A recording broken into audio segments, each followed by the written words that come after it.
Glória a Deus. Deixa eu falar uma coisa para você. Eu fiquei animada. Porque Deus nos abençoou domingo retrasado, nos abençoou domingo passado. Eu não vou dar continuidade à mensagem de domingo passado, não. Nós vamos começar nova hoje. E nós vamos tirar 3 domingos seguidos para estudar coisas poderosas que o Senhor me entregou. Vira para esse irmão que está ao seu lado e diga para ele, em nome de Jesus, você vai aprender. E diga, nunca mais vão roubar de você o que é seu. Diga, de por honra e direito. Você está aí, diga amém. Aleluia. Então, abra sua Bíblia, por favor. Eu quero o livro de Romanos.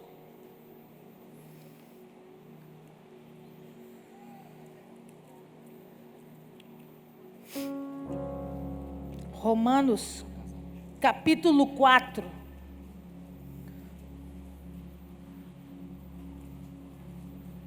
Nós vamos ter o nosso workshop de casados também, dia 17, sábado, né? Sem ser esse o outro.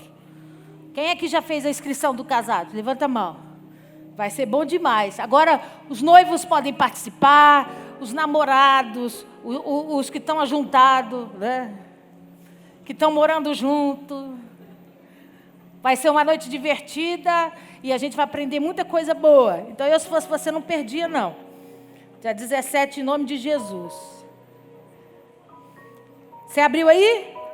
Romanos capítulo 4, eu quero o verso 20.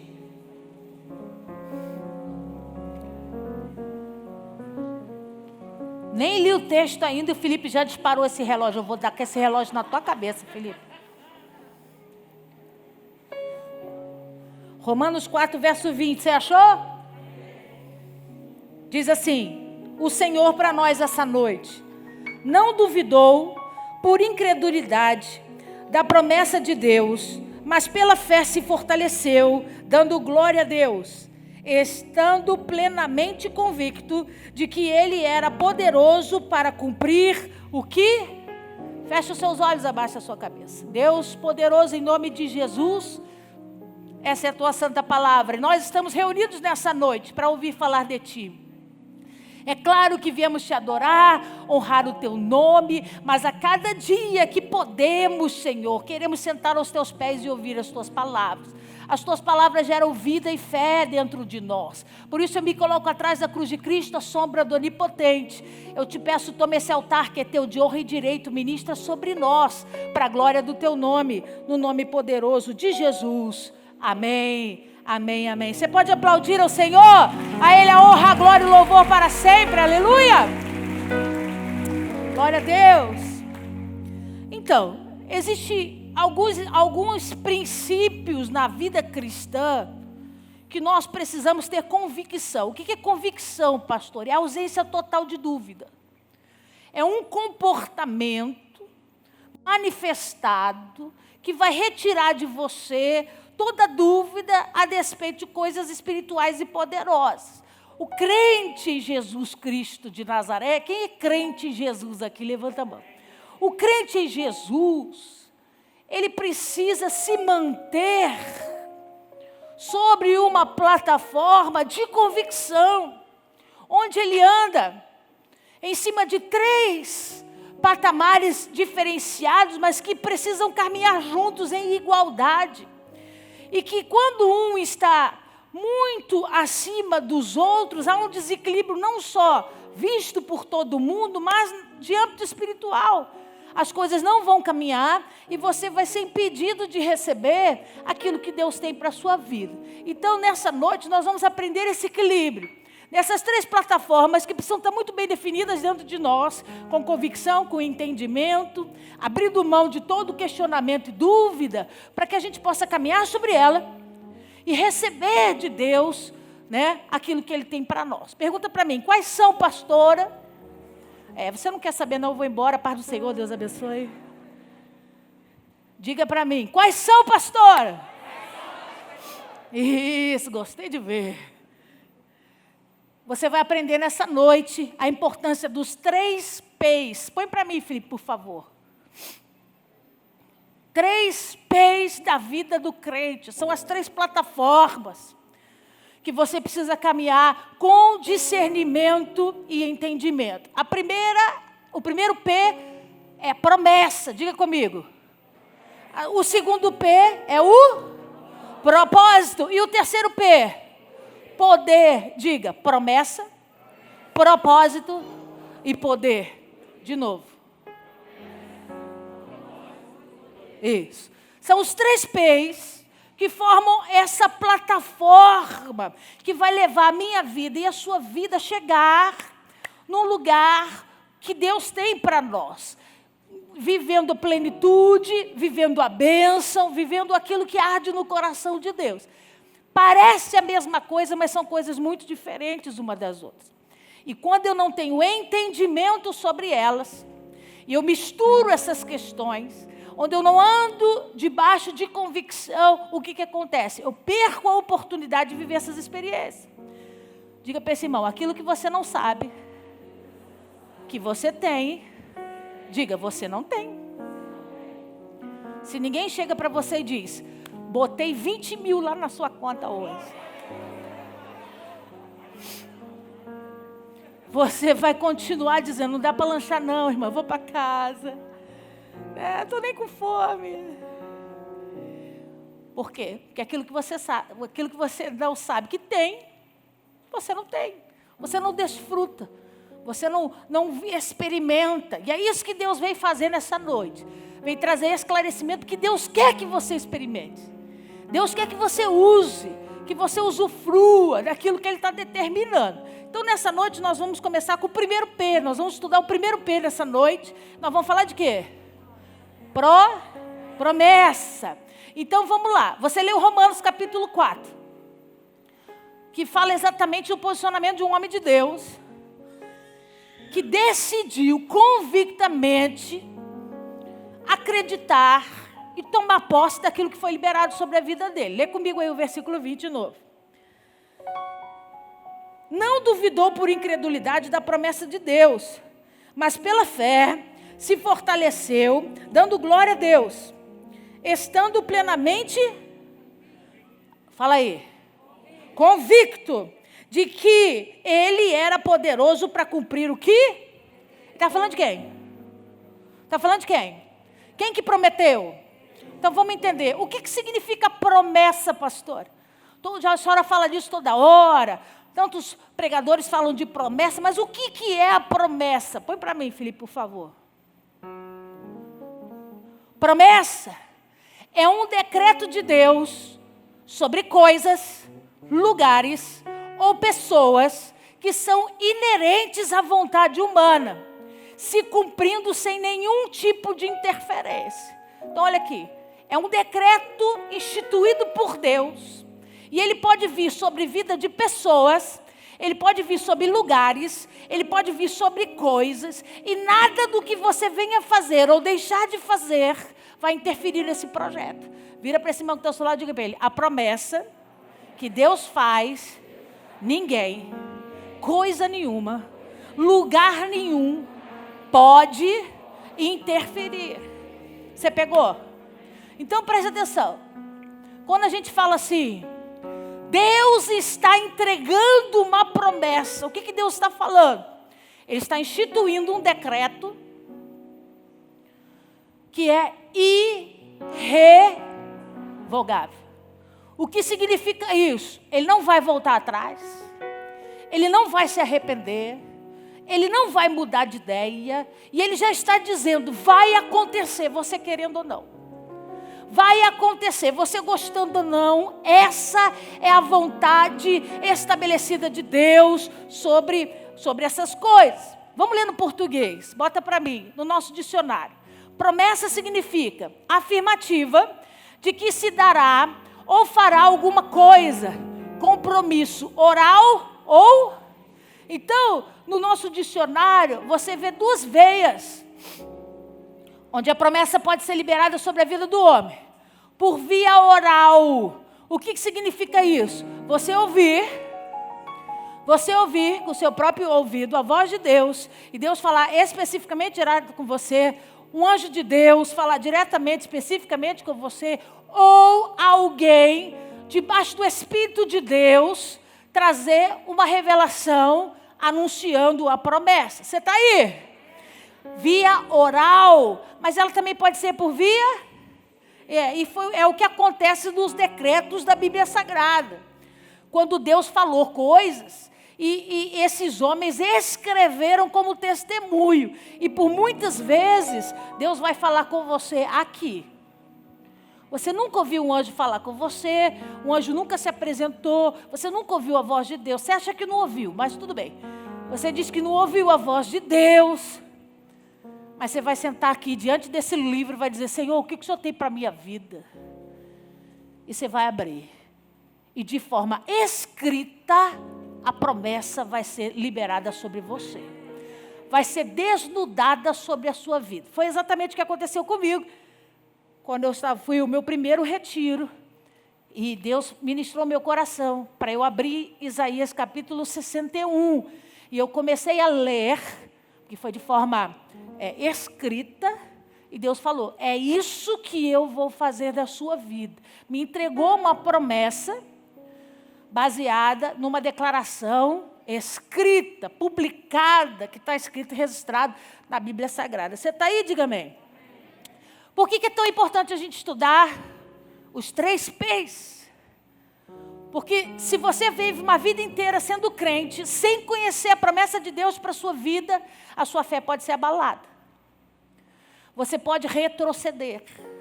Você pode cair mediante dificuldades, aflições, mágoas, circunstâncias naturais da vida. Quem conhece a promessa e tem entendimento do que ela realmente é, não se abala por coisas pequenas.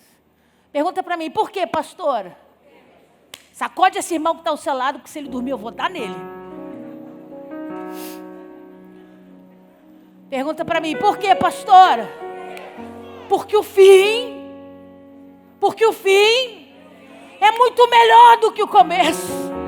Se ele já determinou o fim, por que você está temendo hoje? Por que você tem medo de amanhã? Por que você vive vivendo o problema do passado? Melhor é o fim, melhor é a palavra, melhor é a promessa, melhor é o decreto que Deus tem para cumprir na sua vida. Mas eu preciso entender esse negócio. Por quê? Porque à medida que você entende isso de uma forma tão poderosa, Deus vai trabalhar no seu homem interior, que é a região onde a gente fala que está o seu coraçãozinho, a sua alma, para fortalecer você. Nós vamos viver dias maus, mas quem tem promessa não se perde. Nós estamos vivendo dias maus, a pandemia se instaurou, mas quem tem promessa sabe o fim. Ele não se desespera, ele não se perde, a sua fé não desmorona. Por quê? Porque ele conhece o decreto sobre coisas, sobre lugares, sobre pessoas, irrevogável de Deus.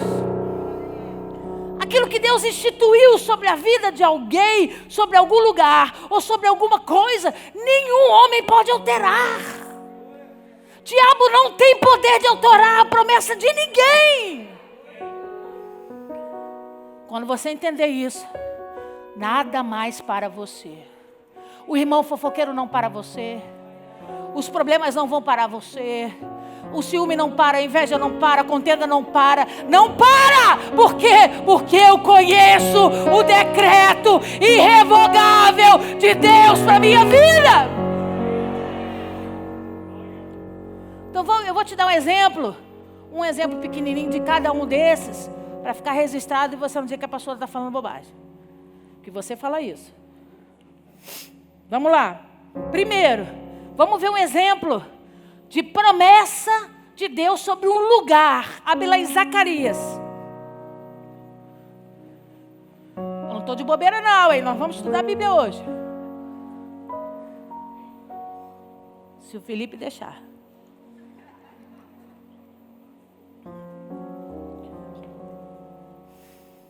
Zacarias capítulo 8.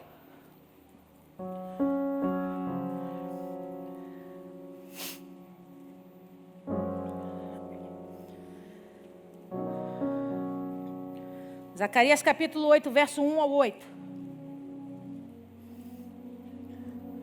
Você achou? um pouquinho antes do Novo Testamento. Malaquias, Zacarias, de trás para frente. Zacarias 8, verso 1. Veio a mim a palavra do Senhor dos Exércitos dizendo. Quem está dizendo? Quem está dizendo? Deus, o Deus da guerra, Deus dos exércitos, Deus que se apresenta de forma poderosa para vencer qualquer batalha, o Deus dos exércitos, Jeová,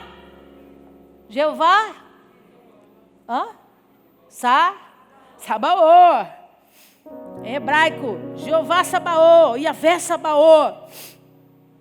Assim diz o Senhor dos exércitos, tenho grande zelo de Sião e com grande indignação tenho zelo dela.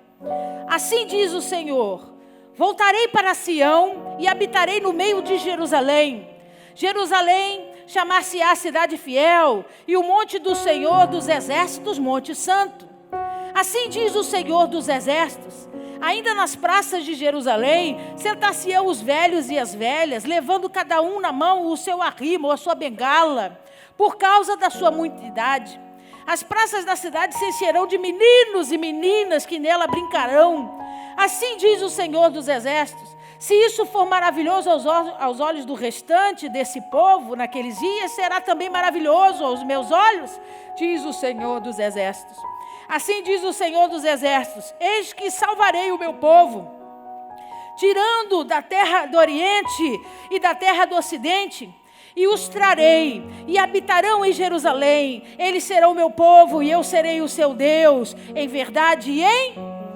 Então, Deus está fazendo uma promessa, um decreto irrevogável, sobre que lugar? Sobre que lugar? Jerusalém. Ele está dizendo, eu estou te prometendo. Ele diz, assim disse o Senhor dos exércitos. Então foi por via oral, foi falado. Ele disse, assim diz o Senhor dos exércitos, eu vou habitar em Jerusalém. Olha o que ele está dizendo, eu vou morar lá.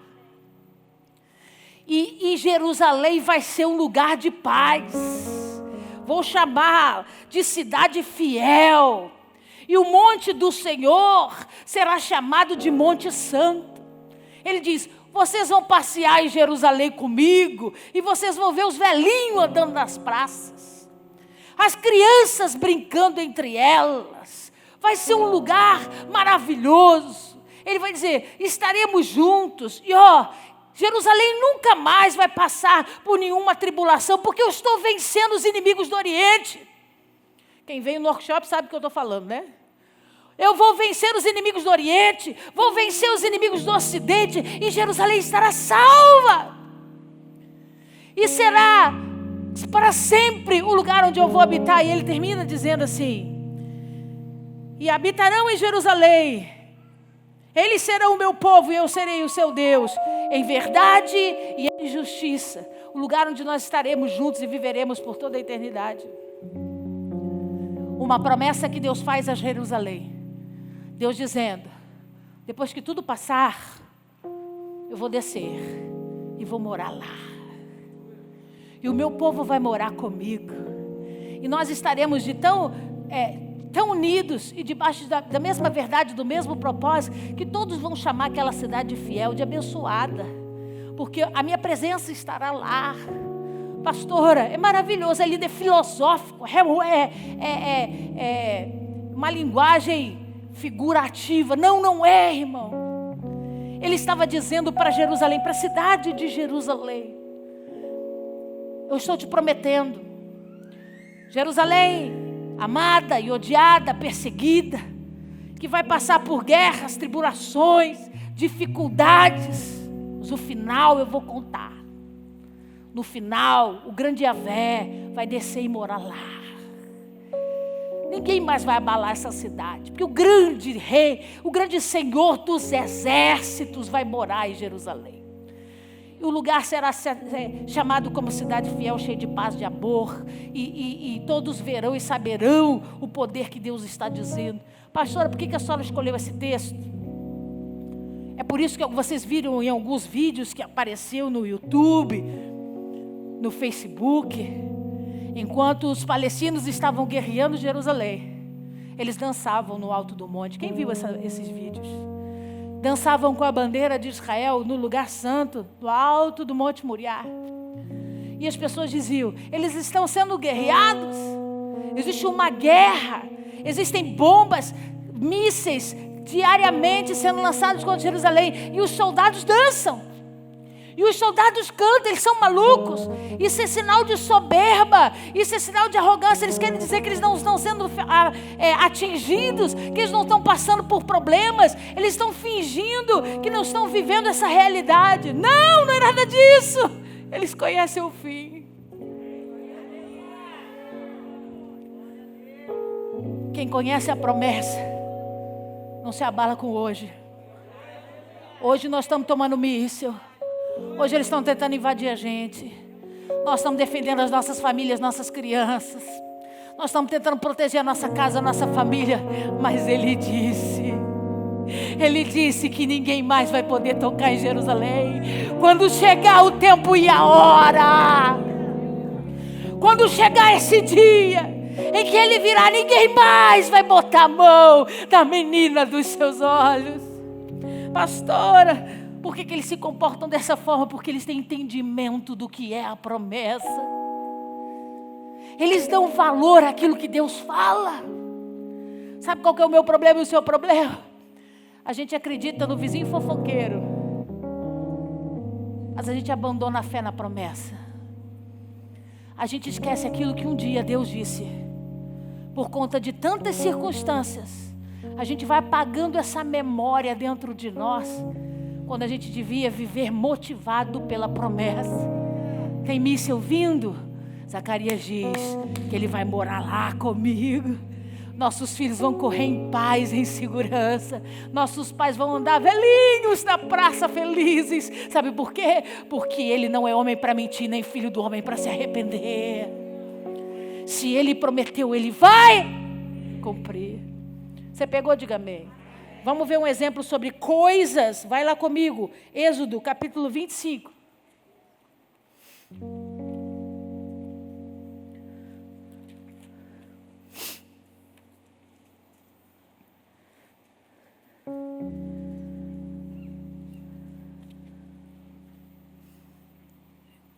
Êxodo, capítulo 25. Eu quero ler o verso 22.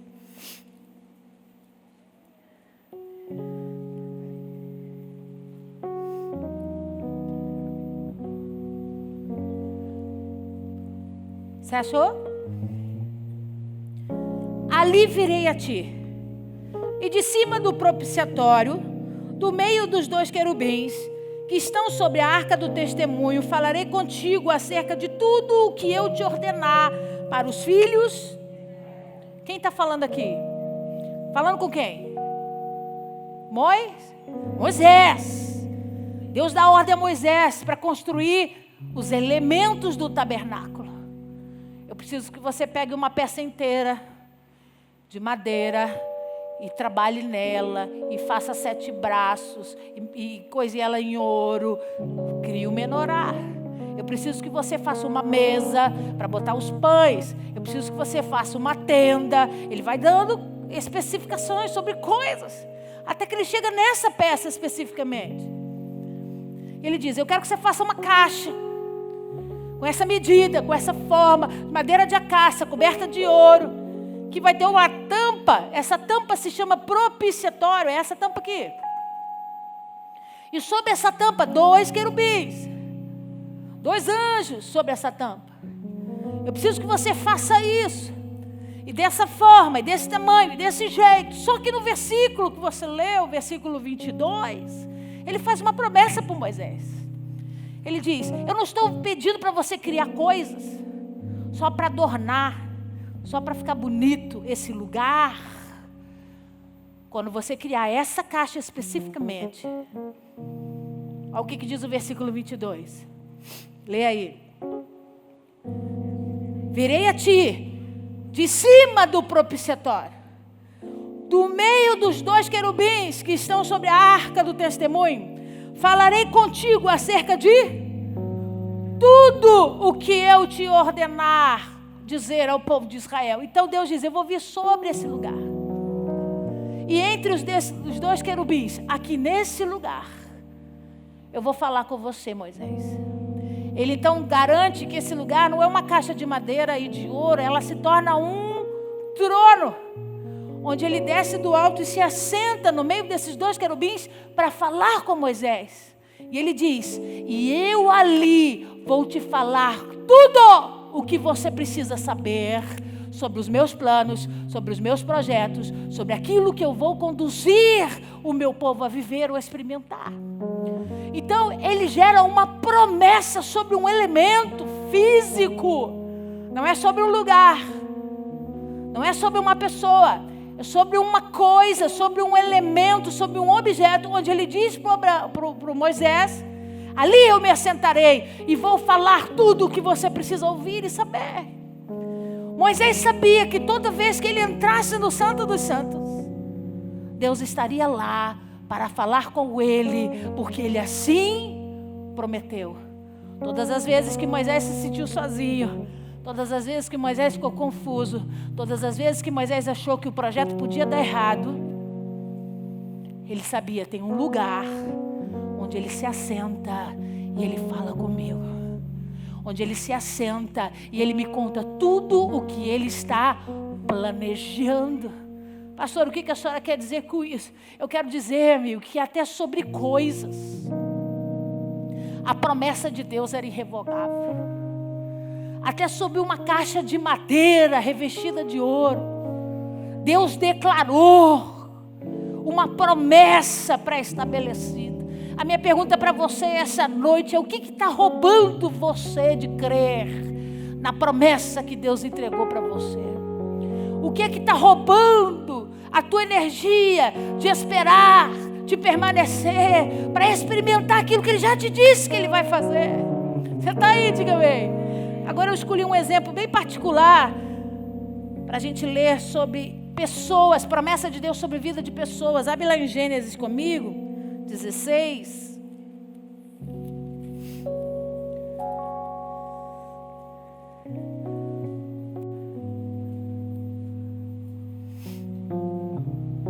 Tantos personagens importantes. Deus fez promessas.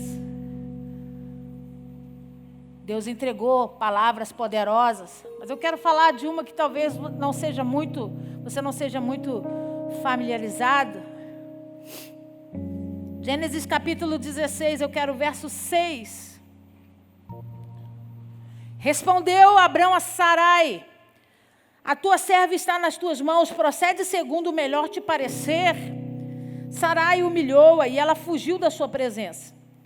Tendo achado o anjo do Senhor junto a uma fonte de águas no deserto, junto a uma fonte no caminho de Zur, disse-lhe: Agar, serva de Sarai, de onde vens e para onde vais? Ela respondeu: fujo da presença de Sarai, minha senhora. Então lhe disse o anjo do Senhor: volta para tua senhora e humilha-te sobre as suas mãos. Disse-lhe mais o anjo do Senhor: multiplicarei sobremodo a tua descendência, de maneira que por numerosa não será contada. Disse-lhe ainda o anjo do Senhor: concebeste e darás à luz um filho, a quem chamarás Ismael, porque o Senhor te acudiu na tua aflição. Ele será entre os homens como um jumento selvagem.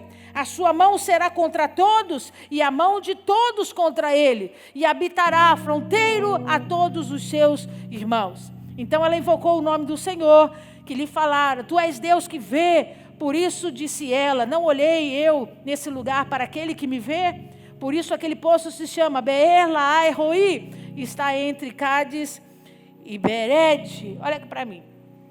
Você conhece a história de Abraão. Abraão não conseguia gerar um filho com Sara ou Sarai. E muitos anos se passaram e eles não tinham um herdeiro. Então Sarai tem uma ideia mirabolante, onde ela diz assim: podemos tentar ajudar.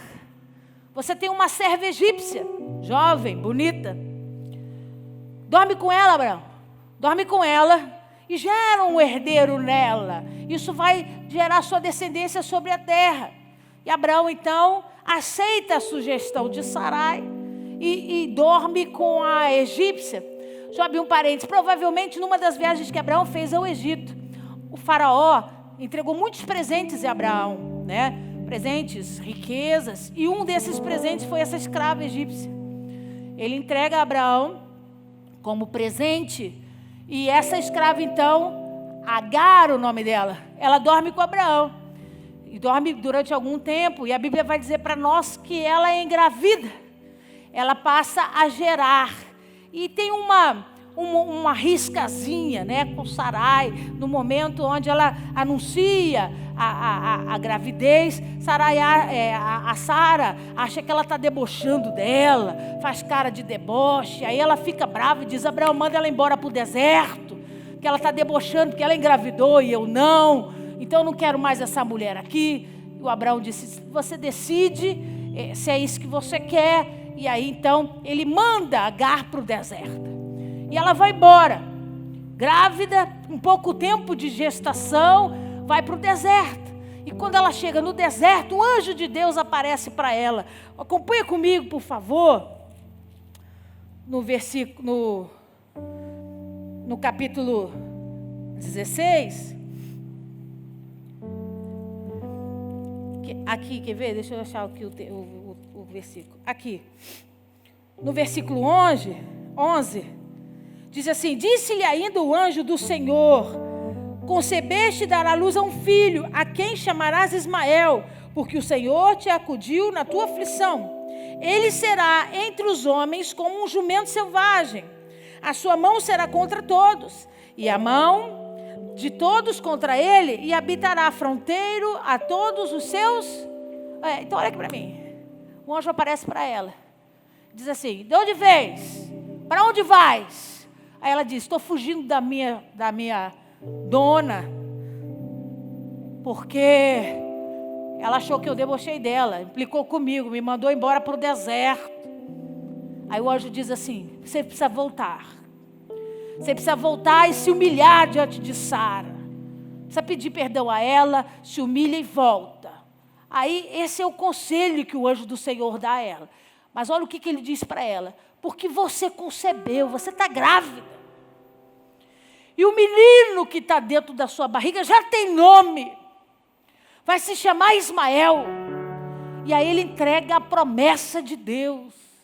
E ele diz para ela, para aquela mulher que está sozinha, com pouco tempo de gestação no deserto, o anjo diz para ela assim: porque ele será entre os homens como um jumento selvagem. A sua mão será contra todos, e a mão de todos contra ele. Ele diz para ela no versículo 9, acompanha aí comigo: multiplicarei sobremodo a tua descendência, de maneira que por numerosa não será. Olha o que ele está dizendo para ela: o menino que está dentro de você, ele vai ser grande sobre a terra. Uma nova geração vai vir dele. Eles serão milhares e milhares, não vai dar para contar essa descendência. Ela recebe uma palavra de Deus para a vida dela. Ela está grávida, pouco tempo de gravidez, sem entender o que vai acontecer. Ela ouve a direção do anjo. Ela ouve a direção que o anjo entregou para ela. E ela volta para a casa do Abraão. Ela chega lá, ela se humilha diante de Sarai, pede perdão, faz exatamente o que o anjo disse para ela. E ela permanece nas terras de Abraão até o menino completar 13 anos de idade. Quando o menino completa 13 anos de idade, aí Sara, é o tempo que a Sara engravida. Literalmente, ela começa a experimentar, né, da promessa de Deus sobre a vida dela. E aí a Bíblia vai contar para nós essa história. Eu estou correndo, porque o relógio, o Felipe, você sabe já, né? Tem um momento que o Ismael entra e vê Sara dando de mamar para o Isaac. E ele começa a rir. Porque na cabecinha dele, como é que pode uma mulher tão velha dar de mamar para um bebê? Ele dá risada, igual criança dá risada. Essa faixa de idade que é tenso, né? Debochado toda a vida. Ele dá uma risada. Ah, amigo, aí Sara ficou braba demais. Sara ficou braba demais e disse: eu não quero esse moleque mais aqui. Ele debochou de mim, porque me viu dando de mamar para o Isaac. Manda Agar embora e manda que ela leve embora o seu filho, o Ismael. Acompanha comigo, por favor, agora. Capítulo 21.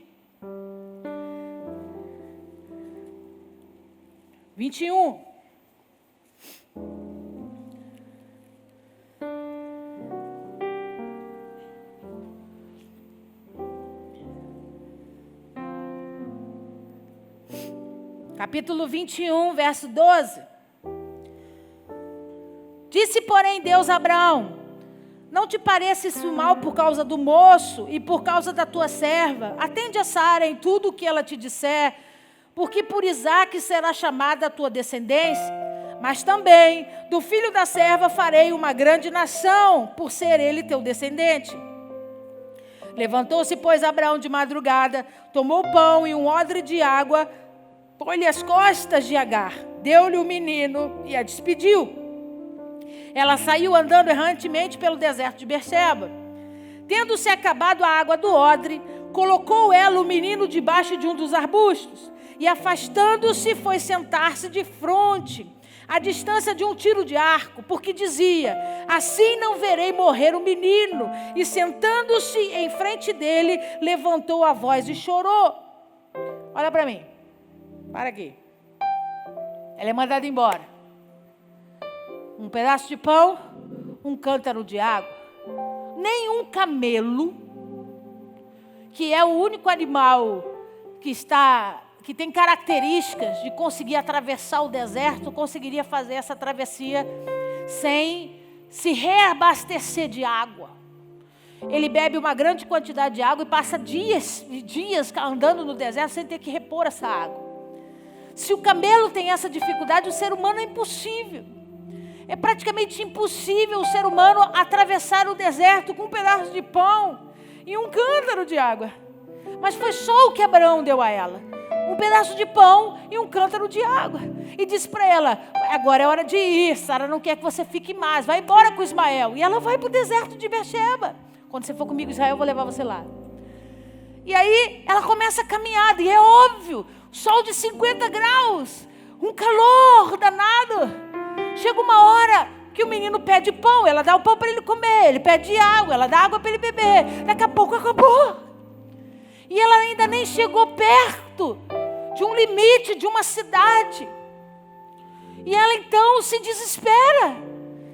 E ela diz, depois que ele come o último pedaço de pão e bebe o último gole de água, ela deita o menino, 13 anos, debaixo de um arbusto, e ela se destaca um pouco, ela vai andando para frente, porque ela diz: eu não quero ver o meu filho morrer, porque debaixo desse calor, sem água e sem comida, ele vai morrer. Eu não quero ver o meu menino morrer.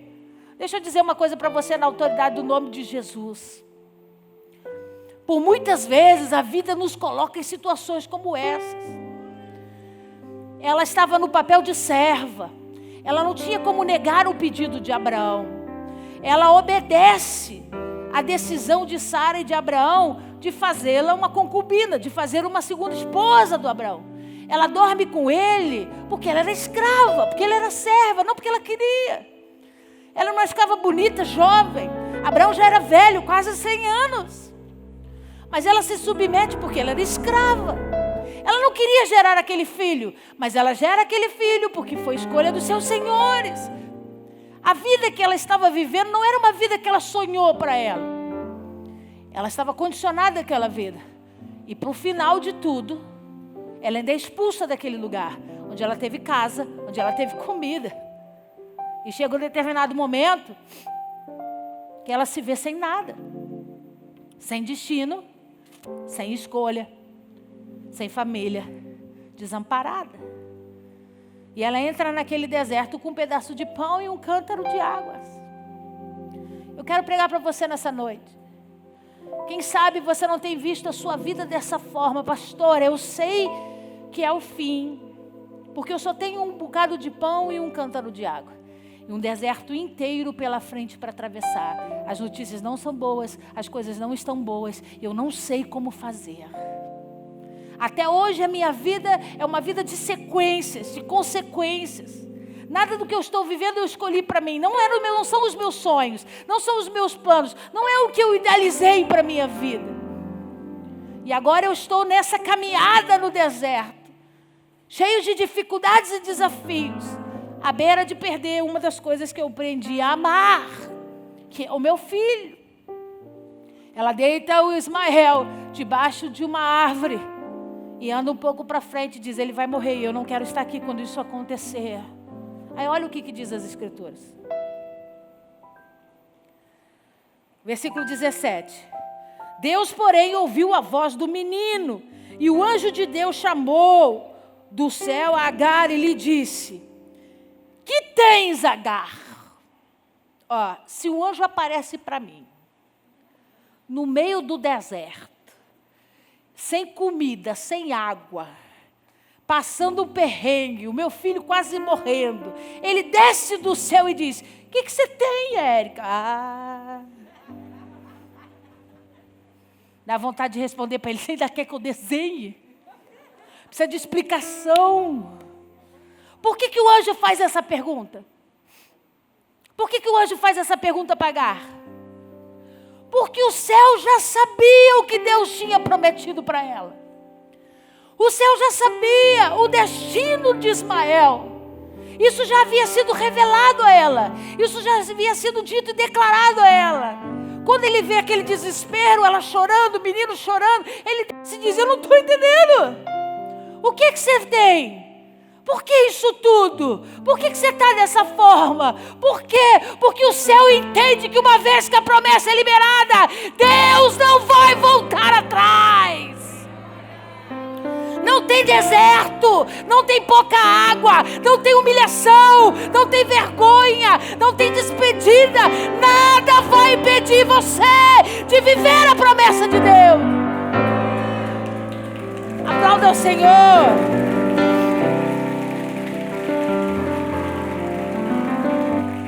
O que você tem, Agar? E essa é às vezes a pergunta que eu tenho quando eu olho para uns camaradas aqui da igreja. Uns camaradas que eu conheço a palavra, que eu conheço a promessa. Ele: pastora, eu estou tão desanimada. Não sei te explicar, não. Dá vontade de chegar e falar exatamente o que esse anjo disse para Agar. Qual é a tua? Não estou te entendendo. Você não está adquirindo uma confissão verbal, oral ou escrita de homens. Não é uma promessa de homens. Homens são falhos, mentirosos, carnais. Quem te entregou a promessa é fiel para cumprir. Quem disse que faria é fiel para estabelecer sobre a sua vida. Quando você ouve de Deus, quando você lê de Deus, é por isso que às vezes Deus fica olhando para você e diz assim: por que você está chorando, menino? Para de chorar. Tu é muito mal criado. Porque eu já disse para você que vai acontecer. Eu já não te prometi uma família? Então para de ficar cantando todo mundo. Na hora certa vai chegar. Fica quieta na sua aí, ó. E vai dando glória. Pastora, mas já passou dos 30, não aconteceu nada. Ou você fica com a promessa, ou você fica com as línguas faladeiras. Quem sabe quem prometeu, descansa na promessa. Você vai permanecer firme e vou. Por quê? Porque Ele prometeu. Ele vai fazer. Mas já tem 20 anos que você está orando pela sua mãe. Tem 20 anos que você está orando pelo seu filho. E vou continuar orando até que a promessa se realize sobre a minha vida. Você pegou? Aí o anjo disse para ela assim: não estou te entendendo, Agar. Por que isso tudo? Por que o chororô do menino? Por que você se afastou de forma dramática? Não quero ver o meu filho morrer. Se eu já disse que vou fazer dele uma nação numerosa que ninguém vai contar. Para de show, Agar. Para Para com isso, Agar. Levanta e reage. Olha o que a Bíblia diz. Lê aí.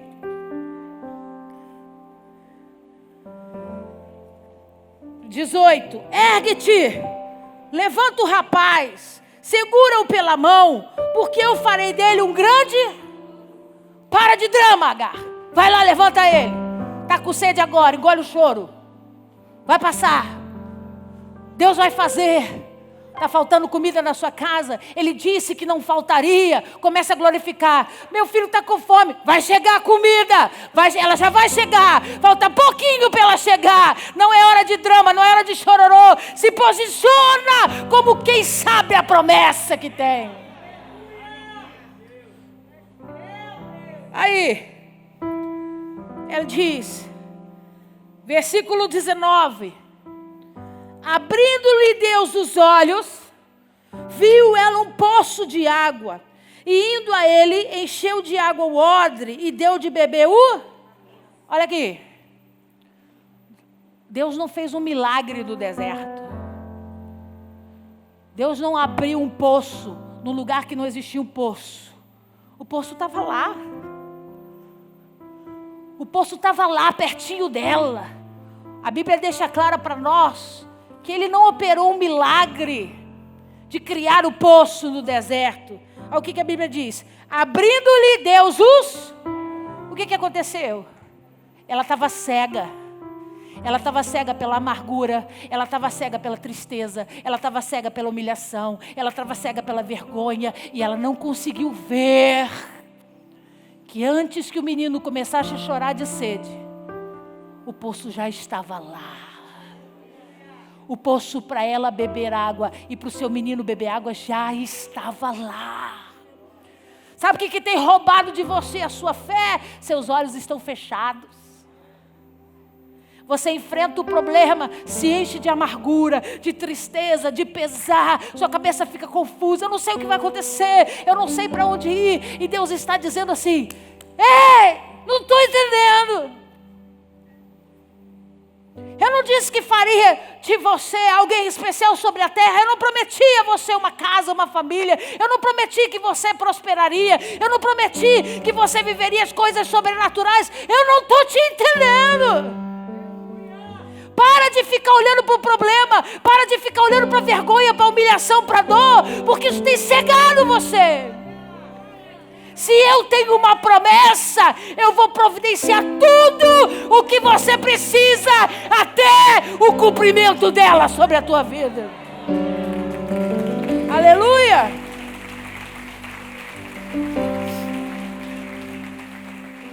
Está faltando água? O poço está ali, Agar. O poço está ali.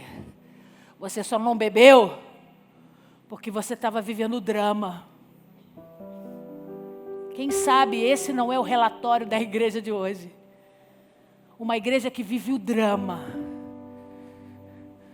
Deus me abandonou. Deus não é mais o mesmo. Deus não fala mais comigo. E o céu está assim. Qual é a tua? Não estou te entendendo. Será que eu preciso voltar e trazer a memória? Será que eu preciso voltar? E foi o que ele fez. Pega o menino pela mão, levanta ele. Põe ele de pé. Porque dele o Senhor vai fazer uma grande nação. Será que eu vou ter que fazer isso com você nessa noite? Segurar a tua mão, te levantar, te botar de pé e fazer você voltar a enxergar a promessa que Deus te fez. Para quê, pastora? Para você continuar. Ela atravessou aquele deserto todo.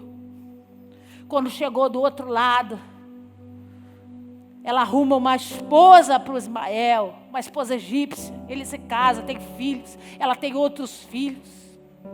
E a descendência de Ismael hoje é o resultado de toda a Palestina. Os grandes inimigos de Israel, os árabes, os palestinos, os muçulmanos, são todos eles filhos, descendentes de Ismael. Por isso que Deus falou, ele persegue a todos e todos perseguem a ele. Olha a promessa se cumprindo. Deus não vai tirar uma palavra da promessa que Ele te entregou. Não vai. Se o seu filho foi chamado para ser um grande homem de Deus, o levita do Senhor, ele vai ser, irmão. Não importa que não tenha água, não importa que você esteja no deserto, não importa que você foi expulso, foi humilhado, Ele vai cumprir aquilo que Ele prometeu. Quando você tem entendimento da promessa, você não para por causa de coisa e por causa de ninguém. Eu não acredito que Deus vai fazer isso na sua vida. Só lamento por você. Porque eu, como Abraão, sou movido pela fé. E aquele que prometeu é fiel para cumprir. Ele vai cumprir o que Ele disse. Ele vai estabelecer o que Ele prometeu. E eu vou viver as suas promessas sobre a terra. Quantos aqui, a partir dessa noite, não vão mais abrir mão das suas promessas por nada? No nome santo de Jesus. Fique de pé no seu lugar.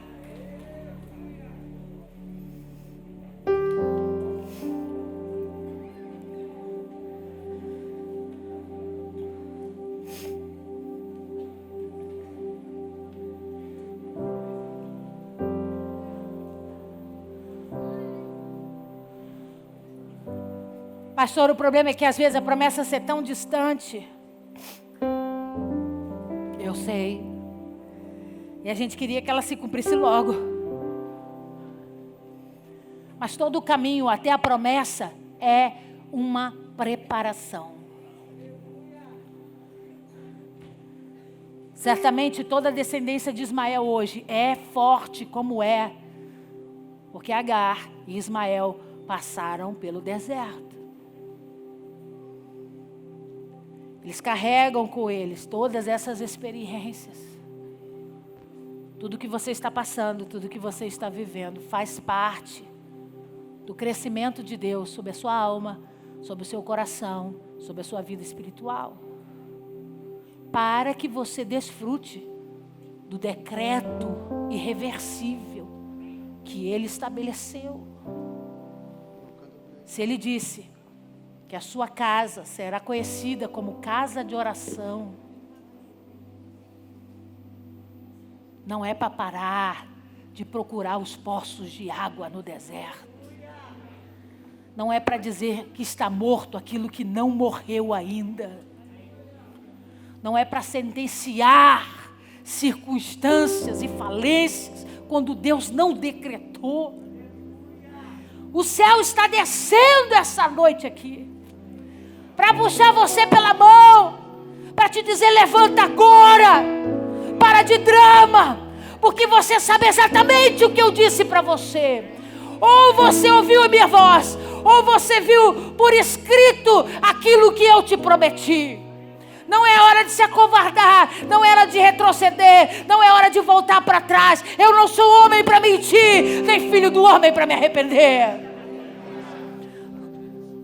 Seus olhos estão te impedindo de beber, mas eu já estou providenciando tudo o que você precisar para experimentar o que eu escolhi como promessa para a sua vida. Vira para esse irmão que está ao seu lado e diga para ele: tem água sim. E está bem pertinho de você. Vamos beber dessa água hoje e trazer de volta a esperança da promessa de Deus sobre nós, em nome de Jesus.